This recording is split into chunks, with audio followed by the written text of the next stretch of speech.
Hello everyone, আপনাদের সবার প্রথম যে কৃষক বন্ধু স্ট্যাটাস যদি চেক করতে চান তাহলে সবার প্রথম একটি গুগল ব্রাউজার ওপেন করতে হবে। সেটি আপনি কম্পিউটার থেকেও চেক করতে পারেন, ল্যাপটপ থেকেও চেক করতে পারেন, মোবাইল থেকেও চেক করতে পারেন। তো সর্বপ্রথম আমি গুগল ব্রাউজার ওপেন করেছি। গুগল ব্রাউজার ওপেন করে নেওয়ার পর সার্চ বাটনে লিখেছি কৃষক বন্ধু। এই কৃষক বন্ধু বলে লিখে যদি সার্চ করেন তাহলেই কিন্তু আপনার অফিসিয়াল ওয়েবসাইটে একটা লিঙ্ক খুলে যাবে। দেখুন কৃষক বন্ধু লিখে সার্চ করছি, সার্চ করার পরেই দেখুন এইখানে যে নিচের দিকে যে একটা অপশন রয়েছে, দেখুন এইখানে কৃষক বন্ধু বলে এই কৃষক বন্ধু লেখাটাতে কিন্তু আপনাকে ক্লিক করতে হবে। ক্লিক করলে কিন্তু আবার একটি নতুন পেজ ওপেন হবে। দেখুন নতুন পেজটা দেখাচ্ছি, দেখুন নতুন পেজ ওপেন হয়ে গেছে। দেখুন এই যে নতুন পেজটি ওপেন হয়ে গেছে, যে 2 নম্বর যে অপশনটি রয়েছে, দেখুন এই 2 নম্বর যে ঘরটি রয়েছে নথিভুক্ত কৃষকের তথ্য, এইখানে কিন্তু আপনাকে ক্লিক করতে হবে। এইখানে যদি আপনি ক্লিক করেন তাহলে কিন্তু আপনাদের সমস্ত ডিটেলস কিন্তু চেক করে নিতে পারবেন। তো আমি দেখুন ক্লিক করে দেখাচ্ছি, দেখুন ক্লিক করলে আবার একটি নতুন পেজ ওপেন হবে। সেইখান থেকে কিন্তু আপনাদের সমস্ত কৃষকের ডিটেলসটা কিন্তু চেক করে নিতে পারবেন। সবার প্রথম দেখুন এখানে সিলেক্ট অপশন, মানে কি দিয়ে চেক করতে চাইছেন। এই যে অপশনটি রয়েছে এইখানে বলতে চাইছে সিলেক্ট অপশন। এইখানে আপনি কি দিয়ে চেক করতে চাইছেন, সেটা যদি ভাবেন দিয়ে আমি ভোটার কার্ডে দিয়ে চেক করব তাও করতে পারবেন, আধার কার্ড দিয়েও চেক করতে পারবেন, ব্যাঙ্ক অ্যাকাউন্ট দিয়েও চেক করতে পারবেন, কৃষক বন্ধু আইডি দিয়েও চেক করতে পারবেন, মোবাইল নাম্বার দিয়েও চেক করতে পারবেন, বা একনোলেজমেন্ট নাম্বার যেটি থাকে সেইটা দিয়েও চেক করতে পারবেন। মানে বিভিন্ন রকম অপশন আছে, আপনার কাছে যেটি থাকবে, যে ডকুমেন্টসটা রয়েছে সেটা দিয়ে চেক করতে পারবেন। তাই ভোটার কার্ডটা রয়েছে, ভোটার কার্ডটা আমি সিলেক্ট করলাম, আপনার যেটা থাকবে সেটা সিলেক্ট করবেন। তারপর দেখুন এইখানে রয়েছে আইডি নাম্বার, মানে আইডি নাম্বার বলতে যেটি আপনি সিলেক্ট করলেন। যদি ভোটার কার্ড সিলেক্ট করেন তাহলে ভোটার কার্ডের সিলেক্ট নাম্বারটা এখানে বসাতে হবে। যদি আধার কার্ড বসান তাহলে আধার কার্ডের নাম্বারটা বসাতে হবে। যদি মোবাইল নাম্বার সিলেক্ট করেন তাহলে মোবাইল নাম্বারটা বসাতে হবে। তাহলে বুঝতে পেরেছেন, এইখানে কিন্তু আপনাকে আমি যেটা করেছি এইখানে দেখুন আইডি নাম্বারটা কিন্তু বসাতে হবে। আইডি নাম্বারটা আমি বসিয়ে দিচ্ছি, আমার ভোটার কার্ডে যে নাম্বার সেই নাম্বারটা বসাচ্ছি। আপনাদের যে নাম্বারটা থাকবে সেটা বসাতে হবে। বসানোর পরে এইখানে দেখুন একটা রয়েছে I M A not a robot, যেটি রয়েছে এইখানটা কিন্তু আপনাকে কিন্তু ক্লিক করতে হবে। ক্লিক করতে বলতে চারকোনা বক্সে আমি ক্লিক করলাম। চারকোনা বক্সে ক্লিক করার পরে নিচের দিকে চলে আসতে হবে। এইখানে যে সার্চ অপশানটি রয়েছে, দেখুন এই সার্চ অপশানে কিন্তু আপনাকে ক্লিক করতে হবে।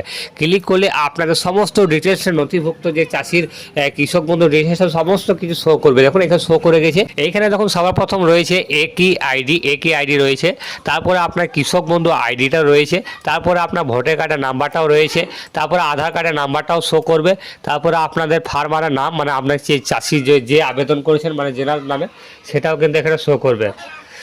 তারপরে এখানে যে ডিস্ট্রিক্ট রয়েছে সেই ডিস্ট্রিক্টটা এখানে শো করবে। তারপরে এখানে যে ব্লক রয়েছে সেই ব্লকের নামটাও এখানে শো করবে। আমাদের বীরভূম ডিস্ট্রিক্ট থেকে দেখছি তাই বীরভূম রয়েছে, এবং আমি সাঁইথিয়া ব্লক থেকে দেখছি তাই সাঁইথিয়া রয়েছে।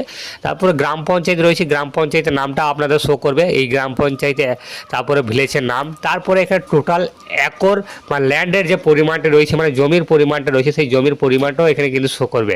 তারপরে স্ট্যাটাসের ঘরে যেটা রয়েছে এইখানটা খুবই মূল্যবান। এইখানে যদি আপনাদের স্ট্যাটাসের ঘরে আমার দেখুন অ্যাপ্রুভ রয়েছে, আপনাদের যদি এখানে ইনঅ্যাক্টিভ বা পেন্ডিং যদি থাকে তাহলে কিন্তু আপনাদের কিন্তু টাকা কিন্তু ঢুকবে না, তাহলে এখানে কিন্তু ঢুকবে না।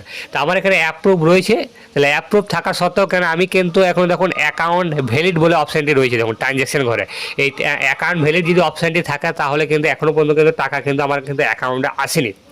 আমার অ্যাপ্রুভ রয়েছে, অ্যাকাউন্ট ভ্যালিড রয়েছে, সমস্ত কিছু কিন্তু সঠিকভাবে ঠিকঠাক রয়েছে, কোনো রকম কোনো সমস্যা নেই অ্যাকাউন্টে।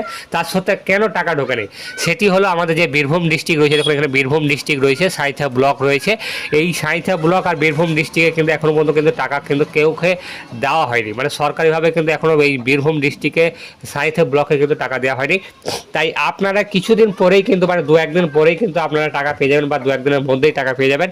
আর যদি আপনাদের স্ট্যাটাসের ঘরে যদি এখনও পর্যন্ত পেন্ডিং থাকে বা যদি ফাঁকা জায়গা থাকে তাহলে কিন্তু আপনাদের অ্যাকাউন্টে কিন্তু কোনো সমস্যা রয়েছে, তাহলে কিন্তু এখন কিন্তু ঢুকবে না।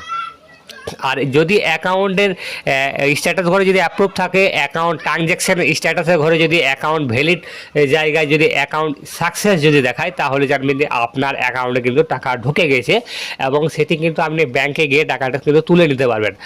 তাহলে বুঝতে পেরেছেন, আপনাদের যদি টাকা ঢুকে যায় তাহলে এই অ্যাকাউন্ট ভ্যালিডের অপশানের জায়গায় কিন্তু আপনাকে কিন্তু এখানে অ্যাকাউন্ট সাকসেস বলে দেখাবে, তাহলে কিন্তু আপনার ব্যাঙ্ক অ্যাকাউন্টে টাকা ঢুকে যাবে। আর অ্যাকাউন্ট ভ্যালিড অপশানটা যদি থাকে তাহলে আপনার অ্যাকাউন্টে এখনও পর্যন্ত টাকা ঢোকেনি, কিন্তু আপনার অ্যাকাউন্ট সমস্ত কিছু কিন্তু ঠিকঠাক আছে, কিন্তু আপনার অ্যাকাউন্টে টাকা কিন্তু 2-1 দিনের মধ্যে ঢুকে যাবে।